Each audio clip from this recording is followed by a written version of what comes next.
మీ అందరికీ ఈ ready to eat foods మన బిజీ లైఫ్ స్టైల్స్ని చాలా సులభతరం చేసేసాయి కదా. అలానే రెడీ టు ఈట్ ఫుడ్ సిరీస్ని స్టార్ట్ చేస్తున్నాము. ఫస్ట్ ఎపిసోడ్స్లో జంధ్యాల ఫుడ్స్ నుంచి పులిహోర మిక్స్ తీసుకున్నామండి. ఈ పులిహోర మిక్స్ వచ్చేసి చింతపండుదండి. చాలా బాగుంది. ప్యాకేజింగ్ అయితే మంచి జిప్లాక్ పౌచ్లో వచ్చింది. దాని లోపల కూడా తాలింపు మరియు చింతపండు గుజ్జు సపరేట్గా రావడం వల్ల ఆ తాలింపుల్లో ఉన్న నట్స్ ఏవైతే ఉన్నాయో అవి మెత్తబడిపోకుండా మంచిగా క్రంచీగా ఉన్నాయి. మనం తినేటప్పుడు కూడా అవి చాలా మంచిగా నోటికి తాకుతూ ఉన్నాయి.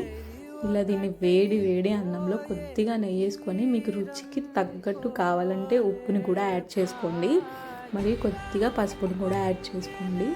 దీంట్లో ఇంగువ ఫ్లేవర్తోని ఆ జీడిపప్పు ఒక పల్లి తింటూ ఉంటే చాలా టేస్టీగా ఉంది. లింక్ ఎవరికైనా కావాలంటే కామెంట్ చేయండి.